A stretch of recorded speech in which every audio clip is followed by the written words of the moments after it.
Hi guys, it's Mark Zickery, Mr. Sci-Fi, live and on the air. So I just wanted to say we've launched our Kickstarter campaign.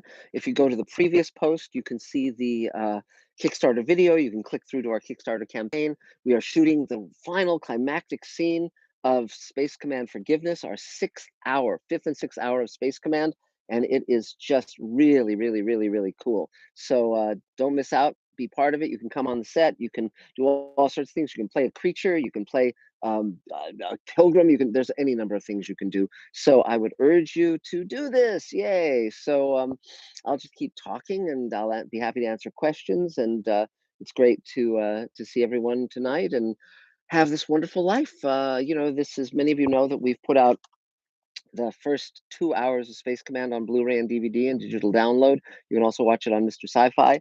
And this is the second 2 hours, Space Command Forgiveness, not including the bonus episode, Space Command Ripple Effect, which we did during the pandemic. So it's just really, really cool. I see that Jackie is here. Hello, it's good to see you guys. I have some Bill's with you, and so happy to answer anything anyone wants to know. And I'm here to serve. So what I can say is that our Kickstarter campaign has started. It's up to everyone to help. And oh, Mark Lungo's still waiting for his copy. Yeah, call me later, and we'll make sure it gets sent to you, Mark. Sorry about that. Um, there's just, I mean, it's a wonderful thing. I mean, we now have our third sound stage at Space Command Studios, the big space, and it's amazing. I mean, you go into one space and it's filled with sets and all sorts of stuff. You go into another space and it's filled with spaceship control panels and spacesuits and all that. And then you go onto the big stage and there's the alien spaceship. And we're going to have two 8 foot tall creatures that are being constructed even as we speak. So it's really, really cool. And but so if you can pledge something at the Kickstarter campaign, that's much appreciated. If you have friends who you can tell about Mr. Sci-Fi or Space Command, or guide them to our Kickstarter campaign, that'll be great. We're planning to shoot February 27th and 28th with Ferran Tahir and the rest of our cast. Ferran Tahir played the captain on J.J. Abrams' Star Trek. He's the one who gets speared in the chest by the Romulan commander at the beginning of the movie. And it's just going great guns. After this, we shoot Great Solar War, and then on to the next 2 hour episode, Empire, and then the final 2 hour episode, Harvester, and that ends the first season. We've been approached by distributors, so the more we can sell shares and raise money and do Kickstarter campaigns successfully, the more we can finish and get distribution, and that will be wonderful. But meantime, millions of people are watching Space Command on Mr. Sci-Fi, and thousands are buying the Blu-ray, which has all sorts of special featurettes and so forth, commentaries, all that stuff. So it's a dream come true, and I'm still trying to working to convince Elaine, to my co-writer, director, and producer, to return to acting and play her wonderful role of Admiral Birdseye, but she's reluctant to do that. Now let's see. Here's Mark Lungo, and feel free to ask me anything about anything I've done or plan to do. In light of Mark Lungo asks, in light of recent police brutality, murders, how can you write a show featuring cops, government agents as heroes without creating propaganda? Yes, I'm glad you asked that, Mark. Our main character, Jack Kemmer, who's the captain of the Paladin, is very much a man who's looking to uh, do good and do right in the world. He is not looking. He is not willing to be an agent of suppression or brutality. And so, in fact, in the first episode, he really has to come face to face with the issue of, is he on the right side? Is he in fact a good guy? And he has to take a chance that could easily cost him his career.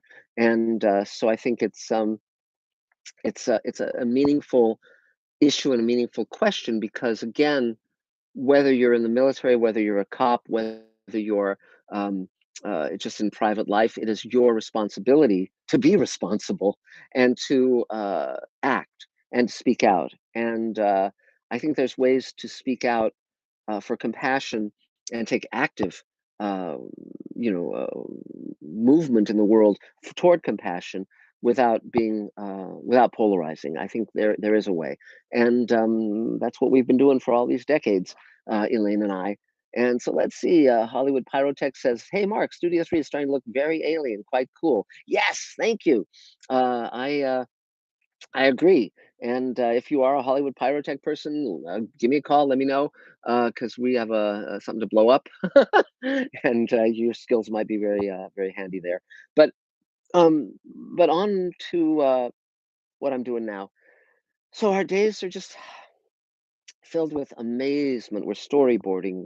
We just rewrote the script, little tweaks, and we're putting together the rough cut. You can actually watch the 2-hour episode and see where it's going. Oh, speaking of Elaine, how is she? Will she be here tonight? Elaine tends to not like the limelight as much as I do. So, but I can see her from where I'm sitting. She says hi. Hi, don't you, Elaine? Hi. She's waving. Uh, Mark Lungo says hi, and she's doing great. She had her shoulders replaced. She now has robot shoulders, and they're working great. It's when we go to the airport, she has to tell the TSA agents that she has metal shoulders, and so they pat her down rather than putting her through the metal detector because they would detect that metal. Other than that, she's great. She's great. Elise Hargrave says, "Great job on the virtual TrekCon." I just was interviewed by Ryan Husk, who is running that convention, and also he is in Space Command. He plays Lieutenant Sturgeon, who is named after Theodore Sturgeon, my great friend and mentor, a very famous science fiction writer. And oh, it's me, Mira, the Hollywood Pyrotech. Yes, Mira is one of our great supporters, and she's in fact wiring up the Thunderbirds console that we have, and it's just so cool. I mean, I can't tell you to be able to own, like, we own like 20 spacesuits. We own all these different spaceship consoles and so forth, walls and escape hatches and you name it. I mean, this is, when I was a kid and first saw Star Trek when I was 10 and got to go on that set, I get that same thrill when I go on my own spaceship sets. And this is a dream come true for me. When I was a kid, I used to fantasize that when I was an adult, I would have a room in my house that would be a spaceship room, and then you'd open the hatch and you'd step into another room that would be an alien terrain. And it's not in my house, but it's at my studio, and that's that's great because I can share it with the world. I can share it with millions of people, and I'm very happy to do that. I never would have dreamed as a kid that I would someday have my own network as well as my own studio. It's We live in a wonderful time, and I would never go back to the old days where there's just three networks and they decide what you all get to see. So, and let's see. Jackie asked if I'm going to be at Gallifrey One this weekend. Well, that's a good idea. Jackie, if you can text me or email me the information about it, I'd love to go to that. And I wasn't planning on it, but um, that would be really fun. I love Gallifrey. And yeah, and Bonnie Janowski says hello, Mark and Elaine. Congrats on Space Command. Thank you. It's one. I'm very proud of it. The first 2 hours, it took a very long time to complete. It had 1,900 visual effects shots. The one thing I discovered that was different between, because I've written for all the major studios, Disney, Paramount, Warner's, Fox, everybody, and all the major networks. The big difference between that and Space Command is I never had to build my own studio before. And what that means is well, for instance, when I was a producer on Sliders, when I walked onto the lot or drove onto the lot, the infrastructure was already there.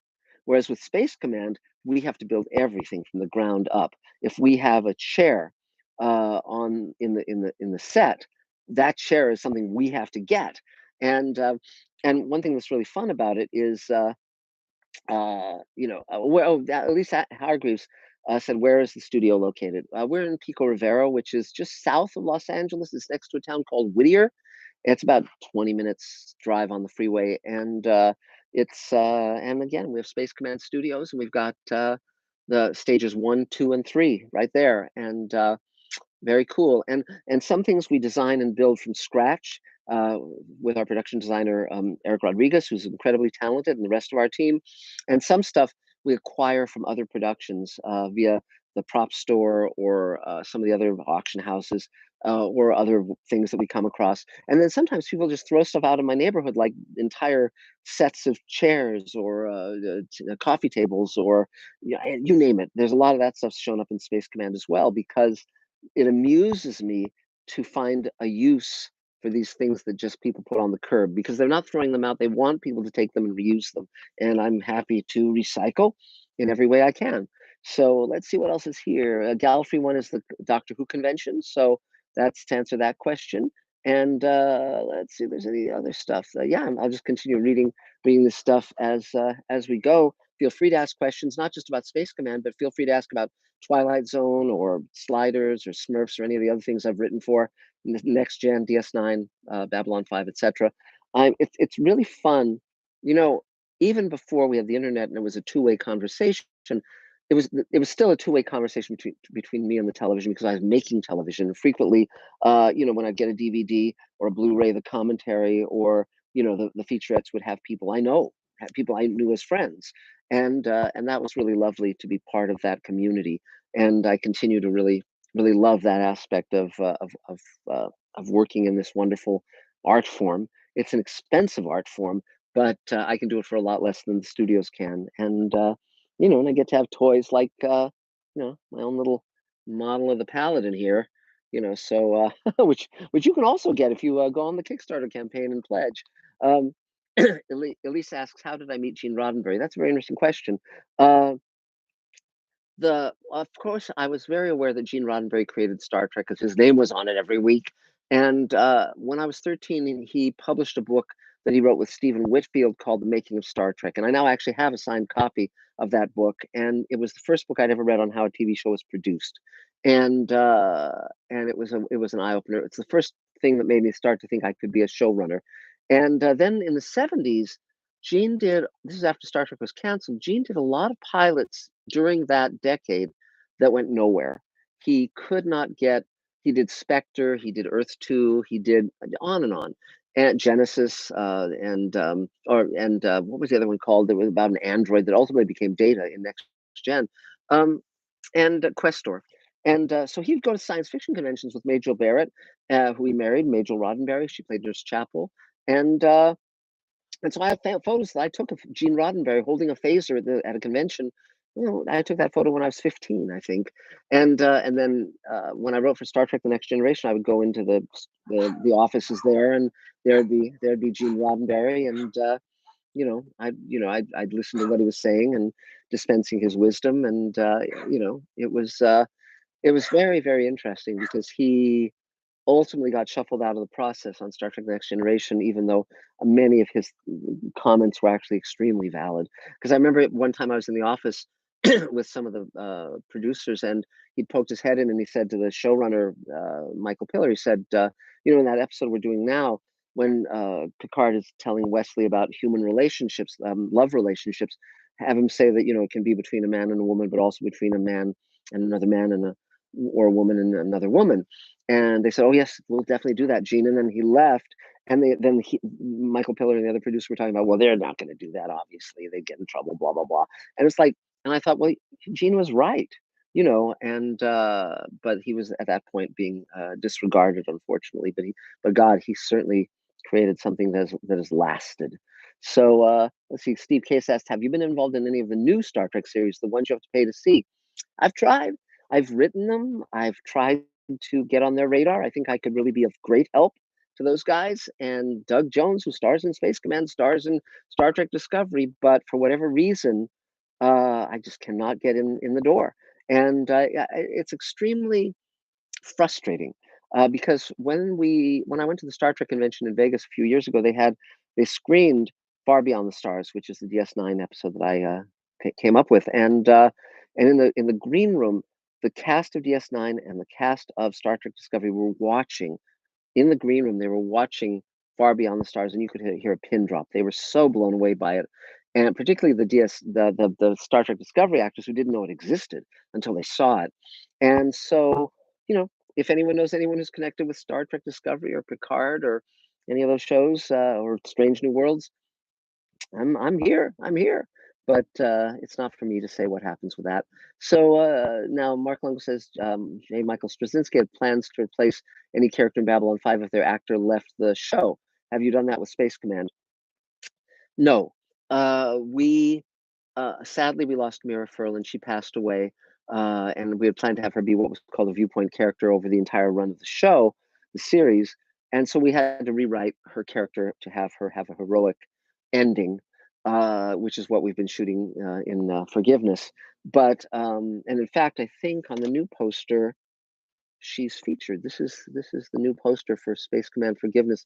If you see, it shows Matt Kemmer, Jack Kemmer, the Prophet, Kassane, played by Ferran Tahir, James Hong, Nichelle Nichols, who's in the episode, whom we lost too, and Mira Furlan and Catherine, our actress Catherine, who plays Lynn O'Dara, Mira Furlan's wife in the episode. So, which is interesting because I just told that anecdote about G. Roddenberry, and I had a lesbian couple in Space Command. So, but I'm obviously we roll with the punches, and life does what it does. But no, we love our actors. We wouldn't tend to recast if someone left, but we would create new characters and try to have a graceful exit for their characters, a noble exit. So let's see, what else? Why did he get shuffled out? Why did Roddenberry get shuffled out? Gene, let's see, how can I explain this? There was always Gene Roddenberry wanted to do stories that were sort of on a grand mythic scale. If you watch Star Trek: The Motion Picture, that very much represents his vision of where he wants Star Trek to go. And and while that movie was financially successful, it was viewed artistically as somewhat of a failure because it was rather boring until he put the character scenes back in. Make sure you watch the director's cut; it's terrific. But when he came up with Star Trek: The Next Generation, he was getting up in years, and his health wasn't great. And I think they just saw him as not a team player in terms of the direction they wanted the show to go. Hard to say. Different people would have different opinions, but uh, but I just witnessed them disregarding him, which was a shame, and I don't think it was right myself. But let's see. Anyone from the North Bergen Alien production reach out recently? No, but I've been trying to get in touch with Steve Defendini to have him come to the set, and I wanted to send him a Blu-ray of Space Command. So if you are in touch with Steve, please reach out to him on my behalf. Tell him I'd love to hear from him. And also the actress who played in the lead in Alien, I'd be happy to put her in Space Command. This was a high school play that was done of Alien, where I flew to New Jersey and saw it, and uh, Sigourney Weaver showed up as a surprise to support the students, and it was just one of the great moments of my life. And I'm so glad I did it. And I was there to advise them and mentor them. Steve K says it's a shame they don't see the value you'd bring to the new Star Trek shows. Yeah, I agree 100%. I could absolutely tell them what they're doing wrong and what they're doing right. I mean, I think Strange New Worlds is a great opportunity, but my God, they're squandering it. Who are these characters? Like, for instance, to have the character of number one, but then create another female character and kind of split the difference between these two characters. You're not really doing a fair job to either of them to establish who they are. And Anson Mount, he's a wonderful actor and could play the role wonderfully, but they keep having him, make less dynamic choices, or playing a foppish kind of character in that strange Princess Bride riff, or they did another episode that was just a rip off of Alien, an homage. It's like, guys, you really can do better. But anyway, that's my thought. What was this Nichelle Nichols' final performance? I believe so, yes. And I met her when I was 10. She was enormously kind and central to my succeeding in this business. And Star Trek was on the air at that time, and sort of come full circle all these decades later and be able to cast her in Space Command. It was a high priority for me, and I was so glad that we could go to her home and shoot that performance. She was incredibly gracious and wonderful, and just I mean, my life is made up of so many dreams come true, and that is certainly one of them. So yeah, yeah, and but I mean, it's fun because I still feel the magic of science fiction and the magic of television. I mean, it's I've written novels and I enjoy writing novels, but it's not my primary art form. My primary art form has always been television, and because it reaches millions of people, it comes into people's homes. They don't go anywhere to see it, and it combines all the other arts. It combines writing and acting and music and art, visual design, architecture. I mean, it's just got so much you can do with it. And science fiction particularly, you can create something, you can create a universe. And I love doing that. So that's, super fun, super fun. So let's see. They seem to be playing Anson as a little more goofy, unserious than he appeared in Discovery. Is that just my take? No, I agree with you. And I think it's stupid. And they said that in season two it'll be even funnier. Well, this isn't a comedy. You know, they they did Trouble with Tribbles, but they didn't do that every week. And Kirk never lost his uh, command. I mean, his commanding presence. So and also, by the way, here's another thing I think is wrong with the new Star Trek shows generally. Uh, I think often they try to be clever rather than being profound. And the thing that was so amazing and brilliant about the first Star Trek, the original show, is Gene Roddenberry sought out the top science fiction novelists of the day, the people who were writing really brilliant, brilliant stories. Ted Sturgeon, Richard Matheson, Harlan Ellison, George Clayton Johnson, just phenomenal writers. And week after week, there were stories you'd never seen anywhere before, anywhere, nothing like it. And so it was groundbreaking every single week, and it grew and deepened, and it was such an astonishing show. And then Star Trek: The Next Generation continued that tradition because everyone who'd grown up loving Star Trek uh, wanted to write for that show. And when I was pitching to Star Trek, DS9 and Next Gen, I always bring my A game, but particularly with Star Trek, I would try to come up with things that no one had ever seen before, stories that no one had thought before, uh, to enlarge the what Star Trek was, but not violate what it was. And I succeeded both with First Contact in Next Gen, the episode, and Far Beyond the Stars. So I'm very proud of what I was able to do working in that world. Let's see about Star. Kent says about Star Trek. I kind of find the way they go sad because it's like reruns of the Star Trek series before, especially Discovery. Yeah, exactly. Yes, and I again, you have to have something to say. You have to know how to write characters that the audience is going to connect with. I mean, I think Doug Jones is the best character on Star Trek Discovery. He's the character who's selfless. He's the character who's brave. He's the character who's intelligent. He's yeah, that's that quality of soul that I recognized in Doug when I first met him and utilized, I think, very well in Space Command, is what he brings to Discovery as well. And there's such great opportunity there. And again, I think many of the stories on Discovery are so twisty, turny, and confusing. And what the hell is this doing? And what's the point of this? And it's just you have to find the way to I don't know, not just tread old ground or try to come up with something because you want to show how clever you are. So yeah, I agree. But I haven't seen Star Trek Prodigy, and I haven't really watched Lower Decks. I hear those are better, but I'm making my own show right now, so I'm kind of busy. But I'm watching The Last of Us, which is I'm enjoying. It's not the greatest show ever made, but it's fun. So let's see. Is there anything else, guys? Well, yeah, I'll just keep looking at the chat. We're going to talk for a little while longer. And Star Trek Picard just streamed episode one of its last season. If you enjoyed that series, again, seasons one and season two, I found there's a mistake they made with Picard in season one of Star Trek: The Next Generation. It took an entire season for them to get their feet under them. And so in the first season of Star Trek: The Next Generation, Picard would often be very indecisive. He would surrender at the drop of a hat. He was passive often. And finally, they got a hold of that and pointed in the right direction. And from then on, it was great. Uh, but that's the same problem with Picard. He's like sitting and kind of not driving it. So I think I have high hopes for this third season. I think bringing back the cast on masse from Next Generation is great idea, and I hope it's wonderful. I'm rooting for it. I mean, the things that they're doing right with Star Trek, all these new Star Trek shows, is they're pouring money into it. They have enormously gorgeous set designs and production design and visual effects. I mean, all of that stuff is first rate. It's at the level of a feature. Great for them. Great for them. But and even much of the casting decisions are very sound. But it's the writing that really fails. Even the direction's solid. Jonathan Frakes is one of their directors. But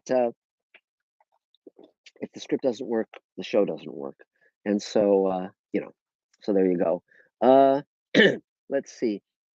The creatures look really cool. Thanks, thanks, thanks. We have a lot of aliens coming up in Space Command, and I think you'll love them. And if you check out the Kickstarter campaign for Space Command Forgiveness, you'll see some of the work in progress on them, and I think you'll really like them. John H says he's old now. I hope he's referring to Patrick Stewart, not me. But Patrick Stewart is old. But again, even within that, you can write a strong character. I mean, the thing about Picard that's so irritating, like one of the storylines was saying, well, will he have a girlfriend? Won't he have a girlfriend? He's 80 years old. I mean, that's not the issue. It shouldn't be that he's lost as a person. Picard at that point of his life he should be the wise man. He was so strong in Star Trek: The Next Generation because he had his act together. He was decisive, he was kind, he was compassionate, he was wise. And when he got taken over by the Borg, he was traumatized, but it was still within him being a strong character. And so again, it I mean, even if the actor is 80 years old and has limitations, you can write him where you still love him, and that's not a problem. It's easy to do, frankly. Let's see. FYI, Orville Nation says, FYI, my Twitter has been taken down. Well, that's between you and Elise, as you said. Todd Chamberlain, I love how you cast veteran actors as well as fresh new actors. Hollywood has largely discarded these veterans, but they, Barbara Bain, for example, still turn in absolutely spectacular performances. Yes, and once we get the season of Space Command uh, done, we can then do the rest of the Showrunners Network 5 more series, including Sweet Haven, which I'm creating with Rockneil Bannon of Farscape and Defiance fame and Alien Nation and Sequest. He's the executive producer on Evil on CBS, and that has a cast that includes Bob Picardo, Veronica Cartwright, Barbara Bain, Gates McFadden, James Hong. I mean, just it's an astonishing cast. And we've done 2 table reads of the script via Zoom back during the pandemic, and I'm just chomping at the bit. These actors are wonderful. They're almost never given good roles. At best, they're given a little comedic turn or something. But no, I'm happy to work with them, and also I love giving talented young actors or new actors a chance. Many of you know that we did a talent search for Space Command, and Ethan McDowell and Brian McClure and Sarah Marafino. Many of our actors came from that talent search, so it's really cool. So and again, we've just launched the Kickstarter campaign. Please go to Mr. Sci-Fi. I just posted the Kickstarter video, and there's a link to the campaign, or you can find the link on Kickstarter. $2 from Marvel Nation. Thank you, thank you, thank you. And definitely go and pledge at the Kickstarter campaign because we need to hit our target or we don't get any of the money. And we're using it to shoot the rest of Forgiveness. We're on the alien spaceship that we've built. Let's see. Kent Hansen says, well, it's nice with all the money, but if the show fails because the scripts are bad, or if they're a copy of the old series, the ones with Kirk and other money would not fix it. Yes, I agree, 100%. It's you have to have someone who knows what they're doing, and again, that's why Elaine and I are writing all the episodes of Space Command because we know where we're going with it. It tells a story, but it has a beginning, middle, and end. And I deliberately structured it as 2-hour stories that can be split down the middle as 1-hour episodes that then build to a 12 series arc over the course of the season. And the reason I did that was because I wanted the 2-hour stories to be contained to a degree that you could watch them and be well satisfied. But in the meantime, if you watch the entire season, you see, oh, that's what this was all about. Okay, great. Let's see. Galinda says, hi, Orville Nation. Galinda, it's good to see you there. Um, it just keeps going. I mean, it's so much fun. One of the things that I love about Space Command, about doing Space Command, and also doing Mr. Sci-Fi, is that I've made so many friends that I would not have made otherwise. From Elise to Galinda to Orville Nation to Todd Chamberlain and on, Mira Lacousse. I mean, all these wonderful people and our cast and our crew. I mean, it's I mean, I don't have anything to complain about. I mean, for God's sake, I mean, I even have a, Captain Jack Hammer action figure here. So, life is good. But, I mean, this is, this is my dream of heaven. And I also particularly love the fact that my my audience gets to be part of this with me. My audience gets to make it happen. Without the audience, there would be no Space Command because they're funding it, and I actually prefer that to the studios and the networks because again, there's a cynicism underlying so many of them now, where I assume eventually Disney's going to buy all of it, and it'll just be the entertainment company, and it'll be you will watch, and that'll be their motto. Um, and there might be one every now and then. There might be a good Star Wars movie or Star Wars film. Every now and then, there might be a good Star Trek series or Star Trek film. But because it's all viewed as product, um, it's never something someone's doing from passion because it has to exist for a creative reason. And that Space Command exists for a creative reason. I certainly do not need the money, which is nice at this point in my life, of course. But I'm doing it for the love of it, and I think that shows in the work and the fact that our cast and crew love doing it as well.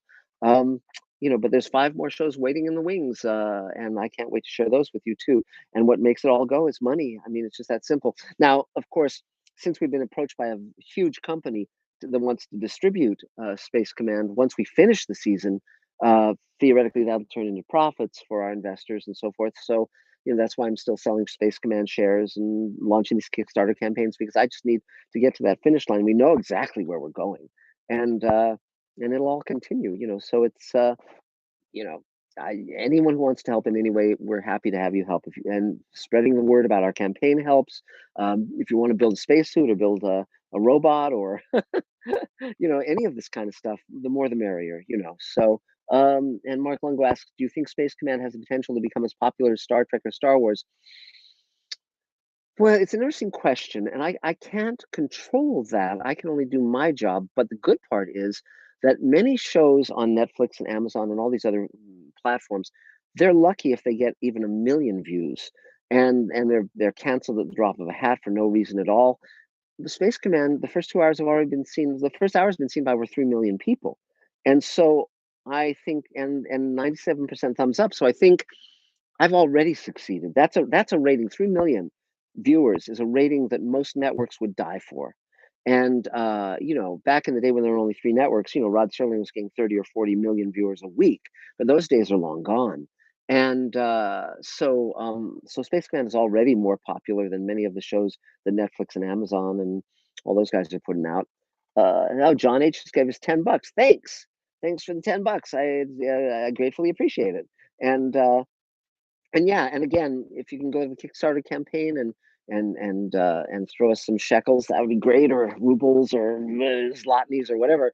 That would be terrific because that's what makes it go. And just to let you guys know, um, we're shooting this huge climactic scene on the alien spaceship with the 2 8-foot tall creatures. It's only a few shooting days, and then we're done with principal photography on that entire story. I've never been in a situation before where I can share the rough cut with my cast and crew and my investors, and they can watch like the 2 hour show with just like a few little scenes missing, but not much. And it's pretty remarkable. And so that's why it's so important that we get the funding that we need because while I can certainly can do my part in making Space Command. I can't finance it myself. It's just it's too expensive, and even at the lowered costs that I'm able to pull off. So let's see. Quatloos. Yes, I'll take Quatloos as well. In fact, somewhere back there, let me see if I have it at hand. I don't, but Armin Shimmerman, not he didn't give me a Quatloo. He gave me that Ferengi money, whatever that gold pressed latinum. But Quatloos will work as well. Gamesters with Triskelion. Yay. Let's see. Schlobby says, are Blu-ray versions of Space Command the final cuts, or will they get further changes as the show continues? Great question. The Blu-rays of Space Command are the final cuts at this stage. So will it ever get like a director's cut or a new edition? Maybe, but I won't do that until I've completed the season because I'm not going to spend money.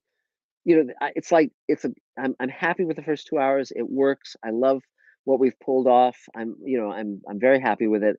So I wouldn't wait for another version because that may or may not happen. And if it does happen, it'll just be to like spruce up a few VFX shots, just little bits and pieces, nothing particularly new or distinctive. Let's see. Elise says, "I'm so excited to see Forgiveness Redemption is really good." Yes, I agree. Thank you. I think it was really, really great to finish it. I mean, after all this time of working on it, to wake up one day and have the premiere at the Chinese theater, and then put it on Mr. Sci-Fi and have the Blu-rays and DVDs completed. It was wonderful. I didn't have to work on that episode anymore. I just had to finish Forgiveness and then on to Great Solar War, which we've written, and now we're rewriting. We're writing the production draft of that episode. It's just very fun, very very fun. And I've also written all of the next one after that, Empire, and there's just Harvester, and Great Solar War, Harvester. It's Great Solar War, Empire, Harvester. That's the remaining 6 hours. And in fact, we already have the mock-up of the Blu-ray for Great Solar War. There it is. That's uh, that's the next one we're going to be shooting. And as you can see, Doug Jones and Bob Picardo and many, many other wonderful actors will be in it. And I can't wait. So far, we've shot 2 scenes from that episode, and more to come. So let's see. So Dora's coming back. Yes, that's my plan. That's my plan. And we'll see what Doug says. But so far, when I've asked, I mean, he's in the prequel that we recorded as a radio play. He was in Redemption. I'm sorry, in Ripple Effect, the one we did during the pandemic. So yeah, I think he will be. I hope he will be. He's wonderful, and I mean, as is Robert Picardo. I mean, it's just it's swell. Let's see. I love this character Redemption. Thank you, thank you. I when I met Doug, he had such an amazing face. I said to him, "We're gonna we're gonna show that face because he's almost always covered. You never see what he looks like." And now he's better known for what he looks like because of all the press he's done on Star Trek Discovery and Shape of Water and so forth. But I don't know why they cover that beautiful face of his, and he has such a great soul. He's such a great guy. I mean, he's just a wonderful man, and deserves every bit of success. If you ever have a chance to meet him, any of you, do so because he's really worth it. Um, but yeah, and I think he's gotten rather tired of being in such heavy prosthetics. I mean, as you get older, I think that stuff becomes more and more taxing. And Doug is in his early 60s now, and he's in great shape, but still, uh you know so, and I would never think of casting him in a creature role, because I don't need to. I can cast him as a synthetic human. So, but yes, I mean, these are what I'm doing basically is creating an ensemble of actors who are also friends, and I plan to use them in all of our different shows one way or another. That's how Bob Picardo is in both Space Command and Sweet Haven, and Christina Moses is in Space Command and Magic Time, and so forth. So we keep utilizing our people, and it's just wonderful. I'm always amazed at writer producers who hate actors because and view them as their enemy. Um, Actors are my partners. They're my collaborators, and the more that we're in conversation together, the more that we're working together, the more they come up with things. I'm totally happy with that. I don't have any problem with that at all. Bill Watson says Doug's a great guy. Couldn't agree more. Elise Hargrave says, "Do you think Space Command could end up on a streaming service?" Yes, it could, but but it has to be the right streaming service. It has to be a partner that isn't going to screw it up or bury it. See, here's another problem with streaming services. It's very hard for a show to punch through. Back when there were 3 networks, you could air Star Trek, and even when it was canceled after 3 seasons. And by the way, I was a little 10-year-old kid carrying my picket sign, so it got a third season outside NBC picketing with my little sign and writing letters back then. It got the third season of Star Trek. It could go into syndication and gather its audience, and it could build and become the behemoth it became. But now, if you're releasing multiple series every single week, new shows, and then you cancel them at the drop of a hat, and you're not gaining, you're not really nurturing your IP, your creative properties. You're just kind of throwing everything at the wall and seeing if anything sticks, and it's a huge waste of good shows, as well as opportunities. So so that's, yeah, I think Space Command. I'm happy with it on Mr. Sci-Fi, and I'll if this distribution deal goes through, if it ends up on that, the company that wants to distribute it has a series right now on Sci-Fi and another series coming up on Netflix, and I think they're also doing one for Amazon. I mean, they're huge, and so if that happens, then we'll see. But but first I've got to finish this season, and that's the big priority. So pledged on Kickstarter. Mark Lunga says, will there be any trans or non-binary characters in Space Command? Yes. We've already had some supporting actors who are trans, but I'm not my first priority was to have lesbians in the show, lesbian characters. Mira and Catherine McEwen, who play wife, each other's spouses. I cleared it with them that it was okay to play a gay couple. If I were casting that now, I probably would have cast gay actors, gay actresses, just to honor that, unsung group. But mainly I wanted lesbians in Space Command because lesbians in science and lesbians in science fiction are often not visible. When I was growing up, there were no lesbian characters in science fiction, and it was only after she died that it came out that Sally Ride was gay. So I really wanted to honor that ongoingly. And in terms of trans, I, if the right actor comes along, if the right role comes along, sure.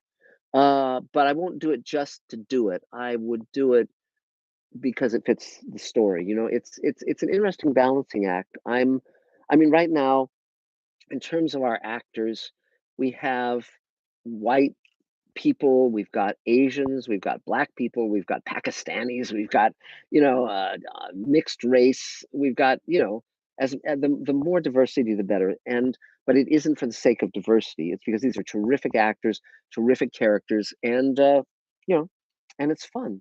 But so yes, so it is. I'm not close to that idea. We'll just have to see what happens. But yeah, that's definitely in the cards. So let's see. Ken Hansen says, but the reason why so many shows are failing and being dropped is because they think it's all about special effects, fights, and no good acting, no good stories. Yes, I agree, absolutely. And but even when the shows are good, it's like they'll cancel them because they're just not even present to the possibility of what could happen. And thanks for the $3 in Australian money, Elise. Appreciate it. But again, it's like if you had an infinite number of cars and so just threw them away like Kleenex. That's sort of the way they treat content on Netflix and all these other platforms. Plus, how many platforms can you subscribe to? Are you Apple and Hulu and all of these? So that also makes it very hard for a show to gather an audience because when I was growing up, you turn on the TV and there's a show and there's commercials, sure, but everyone's watching the same shows. Everyone knows what's on the air, and it was much easier to get a following. And but now much harder. But I'm not complaining about what I'm doing. I love the fact that we've got millions of views and people who love what we're doing. Let's see. Picket signs were the first tweets. That's very funny. Uh, Mark, you are awesome. Thank you. You are too. One of the things I wrote a book recently called Greenlighting Yourself. There it is, so people could do what I'm doing, and and I said in the book that I think the key to my success is a combination of confidence and humility. You need confidence to get where you're going. You need humility to learn along the way. And so I think arrogance is stupid. I think cynicism is cowardice. I love embracing the world and welcoming people to be part of it. And I also like the fact that science fiction allows people to consider different viewpoints and different ideas without being polarized by the noise of the moment. So that's I really love science fiction. And yeah. And Galinda says, I miss practical effects like Outer Limits, Bears, and great stories. Well, that's why we're doing practicals in Space Command Forgiveness. The spaceship sets are all practicals. The creatures are all practicals. We have a few VFX shots, spaceships flying through space shots. But we may even be returning to models for some of that stuff. And so but when you go on that alien spaceship, as big as it is and as cool as it is, just go on Mr. Sci-Fi or go on the Kickstarter page. I've posted the Kickstarter video on both, and you can see in the new trailer what that alien spaceship looks like. It's going to be on an even bigger scale with what we're going to be shooting. Let's see.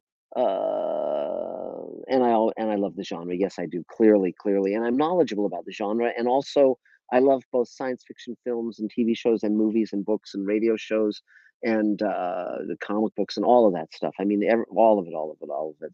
And so, and it's funny because Ray Bradbury was a dear friend and mentor, And some people mistakenly thought that he was anti-TV because of Fahrenheit 451, but he wasn't. He was anti-stupidity and anti-banality. But he loved television. He wrote a lot of TV. He wrote movies. He loved movies. He loved comic strips and comic books and books and novels and all that stuff. He just was passionate about all of it. So and it showed.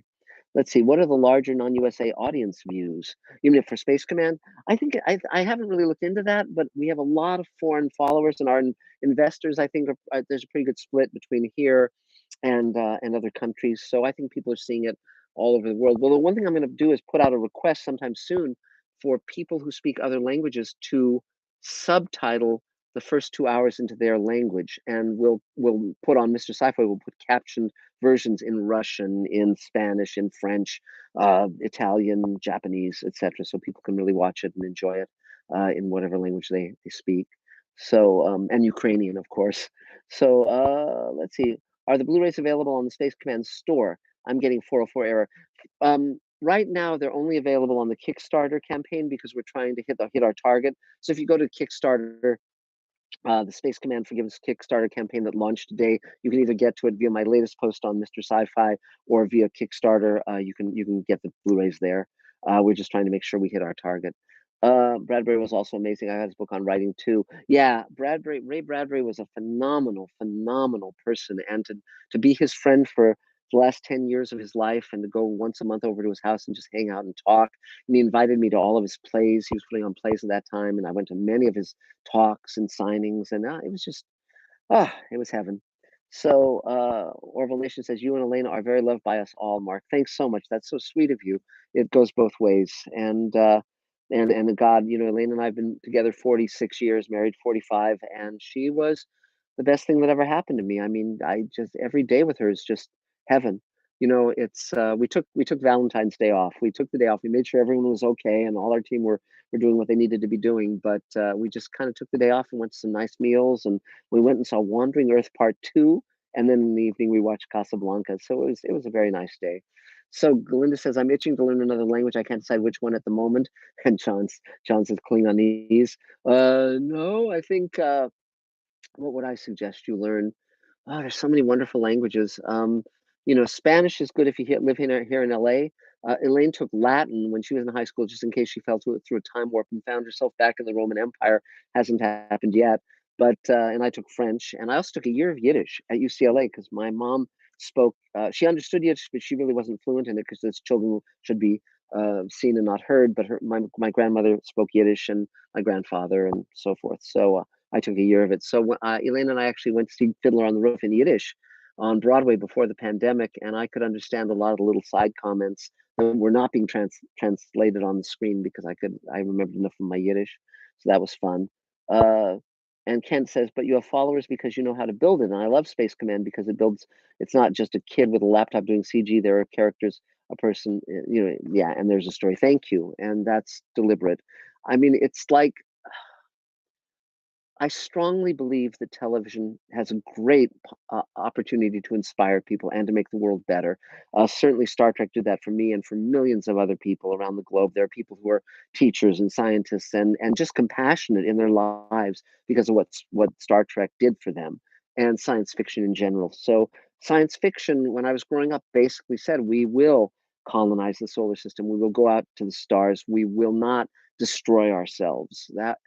Ray Bradbury and Arthur C. Clarke and Heinlein and Isaac Asimov and all of these guys were writing essentially in a shared universe of assumptions about what the future would be. When we saw 2001: A Space Odyssey in '68, we assumed that was a postcard of what we were going to get. And I'm very disappointed that we haven't done all of those things yet, but I still have hope. Um, I mean, Texas and Spanish should be a done deal. Yes, I agree. Mandarin is popular now. Yeah, but it's hard. Oy vey, I love hearing Yiddish. Me too. Me too. And I can do Danish, good. And I can say thank you in over 20 languages. Well, that's a good start. And then where is the bathroom is also very handy at certain times. But uh, absolutely, no more dystopian shows. Yeah, and again, even with dystopian shows, I think you can show the great healing possibility of humanity. I mean, humanity at its best. Um, I mean, we did do the Sistine Chapel ceiling. We did land on the moon. We did. conquer so many diseases. We have compassion. Humanity at its best is not ruled by fear and hatred. It's ruled by love and compassion and empathy. And so, so I mean, I think there's room for dystopic shows. I mean, Sweet Haven in its way is a dystopia. For those who don't know, the show I'm creating with Rockney O'Bannon and writing with Elaine as well. The basic premise is there's a bio weapon that gets out of control and kills everyone in the world under 60. And so the people 60 and over have to figure out how to save humanity when they can't reproduce. And that's the show that has Veronica Cartwright and Gates McFadden and Barbara Bain and Michael Harney and Robert Picardo and on and on and on. And so it's going to be, and James Hong, it's going to be terrific. And we're going to be start shooting that in the next, we're going to start shooting it in the next few months. So there you go. Let's see. Are you familiar with Mark Widziak's Twilight Zone book? I think so. Which one is it? I don't remember the name, that author's name, but I've read one or two of the other Twilight Zone books, but I don't really need to read more on the Twilight Zone since I know so much about it. But one of the projects I have is it's a new Rod Serling series that he would host and that would show a lot of unmade Rod Serling materials. So we'll talk about that sometime. It's called Rod Serling's After Twilight. Orville Nation, we're living in dystopia. It's not as much fun anymore. But here's my theory about that. I don't think we're living in dystopia. I think I've coined a new word, and I actually did Mr. Sci-Fi on this. We're living in a dysutopia because the reality, as time goes on, there are always aspects of utopia and dystopia, always. And so dysutopia is the accurate phrase because on the one hand, we've got pandemics that run out of control and wars still with us and all these terrible things and white supremacy and Nazis and on and on. But on the other hand, we've got this wonderful conversation I'm having with you guys all around the world. I can talk to anyone anywhere. That's great. And I can make my own TV show and have my own network. So there you go. Um, yeah, yay, old folks. I agree. What do you think of the Jordan Peele incarnation Twilight Zone?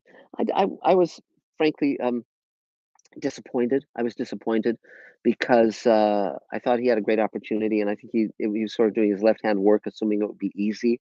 And I didn't watch all of it, but I watched I think most of the first season. Let's see, and I actually have my reviews of every of those episodes here on Mr. Sci-Fi. I'm rather I really liked replay of the new Twilight Zone. I'd have to see which one that was. I liked some of them. New Kickstarter link. Oh, cool. Thanks for posting that. DeWittick's book is everything I need to know I learned in the Twilight Zone. It's about the series moral lessons. Yeah, I did glance at that. I thought it was clever. I certainly could have written that book too, but I'm kind of got a lot on my plate. Uh, I think most people write books in a very offhanded manner. They just kind of do what's easy for them. The Twilight Zone Companion took me 5 years to write, from the month I started to the month it came out. And while I was writing it, various people were saying, "Well, you better hurry up, or someone else is going to do what you come out with this book." And same book, a book on the Twilight Zone. And I just said, "Look, I'm taking the time it takes to get it right." And when the book came out and was a huge bestseller, people saw why I had taken that much time. I mean, Space Command has taken time as well, and the book that I wrote with Guillermo del Toro took time. I mean, you can't. I mean, everything I do is my A game. Period. I mean, whether it's a Smurfs episode or He-Man or Space Command, I'm bringing the best I got, and that's just the way I do things, and that's the way Rod Serling did them, and that's the way a lot of the artists that I've admired in my life do things. So you cannot. I mean, you owe a responsibility to your audience to bring the best job you can do to the equation. That doesn't mean you'll always succeed, but it does mean that you'll give it everything you got. So there you go. Let's see. How long did greenlighting yourself take?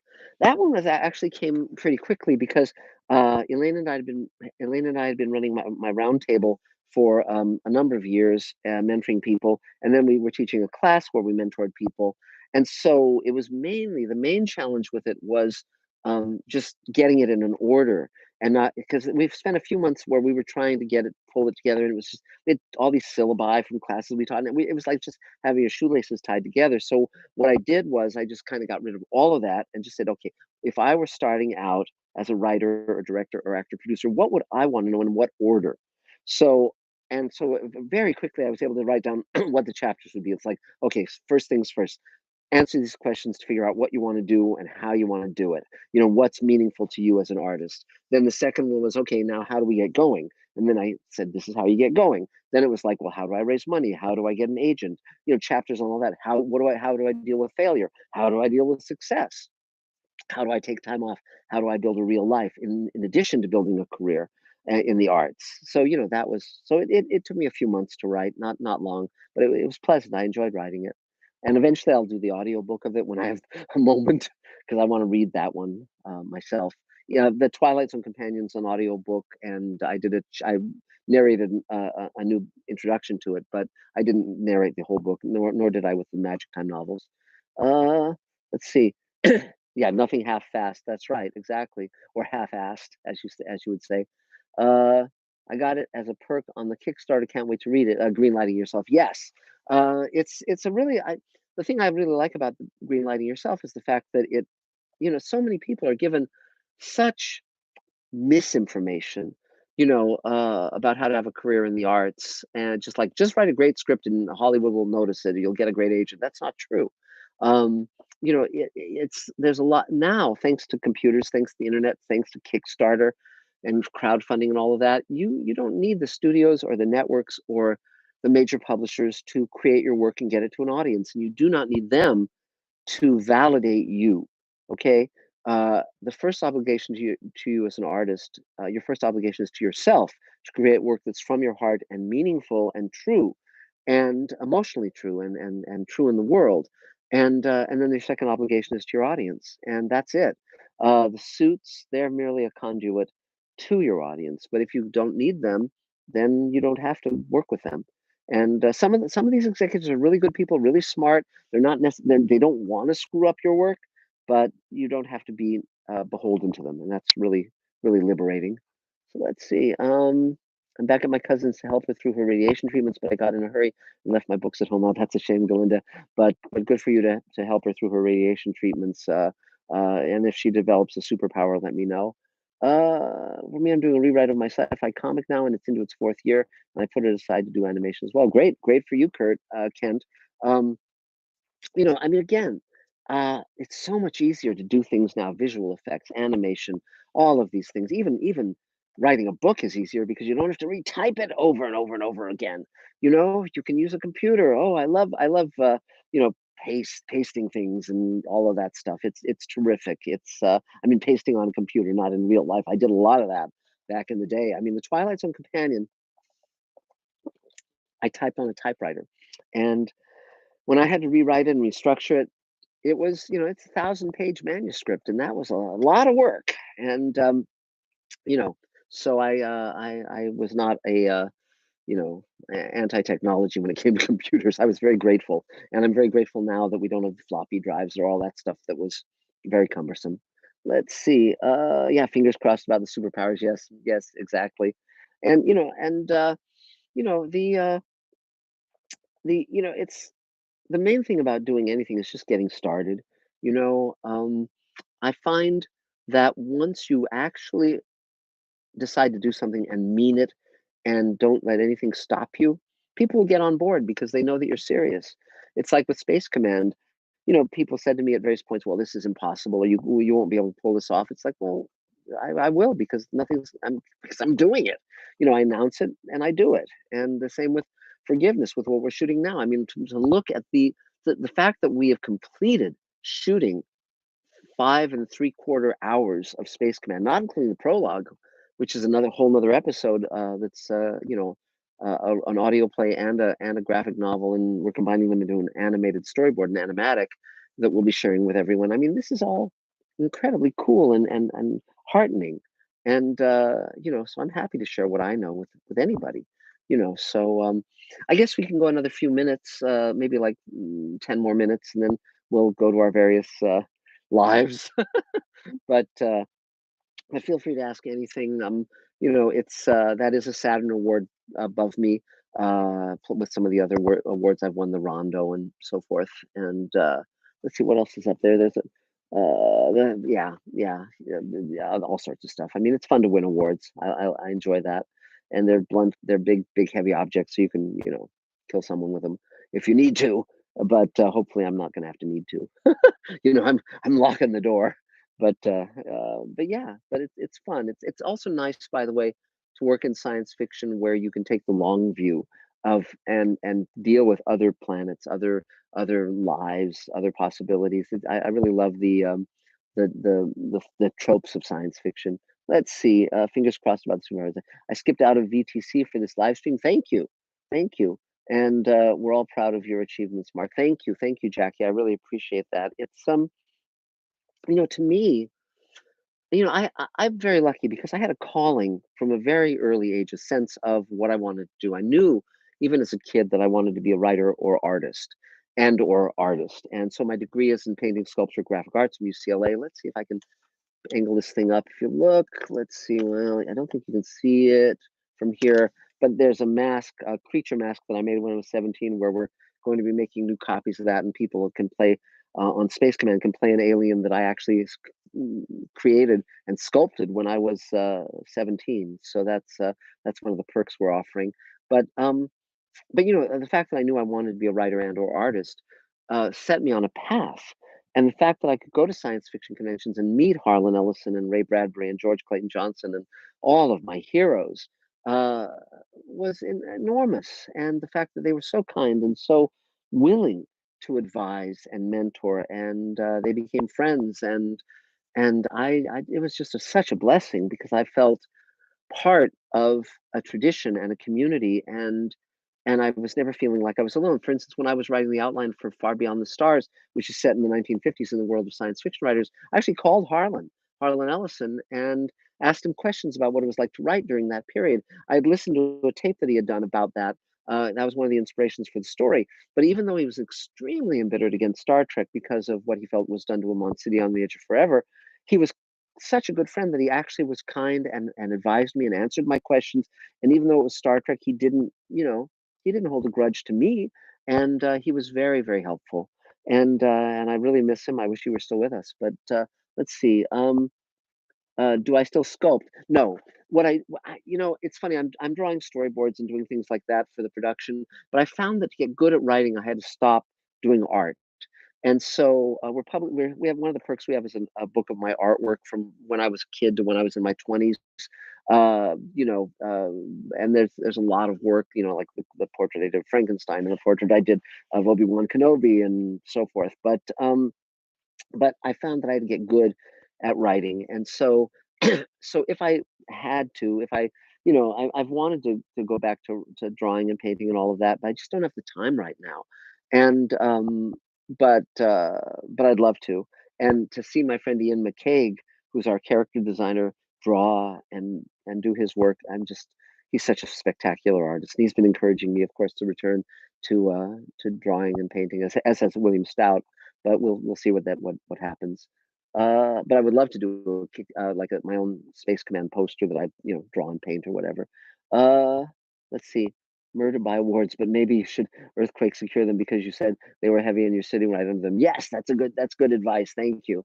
And Todd said it's always amazing to listen to you, Mark. You are so generous with your genius and with your time. Well, thank you, Todd. But you know, I just I think it all stems from my passion. I mean, it's just I love doing this and I love sharing it with everyone. I mean, it's you know, I love telling these stories, and I love talking about books and things that I come across. You never know what you're going to find. Like this is a hardcover of What Mad Universe by Frederick Brown, and it's a science fiction novel. And there's a picture of the author made up as a character in the story, and you know it's so goofy, but it's also so lovable and so wonderful. He was a wonderful writer, Frederick Brown, both in mysteries and science fiction. So to be able to share that, I mean, because what fun is it? I mean, it's fun to acquire these things, but to share them is even more fun. And so I don't mind that at all. None of this would be possible if I couldn't build a community. That's what I've done, and what I'm so glad to have done. And yeah, oh, Todd Chamberlain, I hope your alien shoot in Las Vegas went well. Yeah, yeah, that's fun. That's fun. Yes. And I mean, it's community, and we help each other. That's why I started my roundtable 30 years ago, because Hollywood. It's funny when I flew to New Jersey to watch the high school production of Alien. I went there mainly to advise the kids and mentor them because I knew they were in the media spotlight and I didn't want their hearts broken by Hollywood. And I said, look, you know, you're Hollywood. This is Hollywood. What you're doing in New Jersey or what you're doing anywhere you are. And Hollywood is now creating things that you share with others via the internet, via whatever your art form is. It's we're all part of this community and part of this world, and and the more that we're helping each other and reaching out to each other, the better. And so I'm grateful to all of you. I don't see you as anything different than me, and so thanks for all the kind words. So I guess we can take maybe one or two more questions, and then we'll call it a night. But definitely go to the Kickstarter campaign and pledge. We'll need a lot of help to hit our goal, and help is helpful. So, what was that you said a moment ago about me being a genius? You can retract that if you'd like. Um, but and it's also, oh, here's something. Here's one of my pieces of artwork. When I was a kid, they used to have special authors issues of the magazine of fantasy and science fiction. So I made up a fake one with me on the cover. This is back when I had a mustache and long hair, and you can see there's the clock from the Twilight Zone, and I painted an alien. This is the original painting that I did, and I faked up an issue of the magazine of fantasy and science fiction about me, some years in the future when I was when I would be a successful author. And on the back, it's a little hard to see, but there's you can't. It's really a little hard to see. You can't see it. It's a painting that I did with sort of books that I wrote that you could order, and the one of them is called "The Making of the Twilight Zone" because that's what that was called at the time before I retitled it "The Twilight Zone Companion," which is a much better title. So let's see. We do it because we love it. That's the main thing. Yes, exactly, exactly, exactly. And and yeah, and definitely you can order the art of Mark Zickrey. We also have a Space Command design book that's available as a perk because so much of the designs, there's so many designs that watching them develop through the artwork of Ian McCaig and Eric Rodriguez and our other designers is just so cool, so very cool. Uh, the books are fake. Yeah, exactly. For instance, this is something I just got, which is a signed copy, signed by Edgar Rice Burroughs of A Princess of Mars. And so what I do is I put them in plastic bags because if there's an earthquake and they fall, if they're not in a plastic bag, the spines of the books break. And if they're in a plastic bag, they're fine. And so, but of course, if there was a fire, then the plastic would melt into the book, and you're done. But these are not things to worry about too much. You just kind of do what you can. And when do we plan to start the final shoot of Forgiveness? We're scheduling the first 2 days of shooting, the 27th and 28th, if we can get Ferran to hear there. But we're going to be shooting through February and March, and obviously, if we hit our goal and beyond on Kickstarter, that speeds the plow. Everything, money is the lubricant, and that's where we it takes a universe. But so maybe one last question, and then I'll go to be with Elaine and our dogs. And I'm looking around to see if there's anything else fun to show you guys in the interim. Let me look. Yes, I'll show you this. Ray Bradbury wrote a story about Egyptian mummies being fed into locomotives to power them, which is something that actually happened back in previous times. And so I found at a museum, I think it was the Natural History Museum in New York, or the one of them, I found this pen that was a mummy. And so I gave this to Ray Bradbury, and I kept one for myself. So that's what that is. And the candidate just fell down. That's all right. They're evil. So let's see. Okay, when will I do my next live stream? I don't know, sometime soon. I probably should do at least one per month, so I probably will start that as a tradition. Give Elaine and the dogs hugs for me. I definitely will. Thanks so much, Mark. Yep, per alien. Yes, exactly. But he's fine. He's fine. And I'll show you one last thing.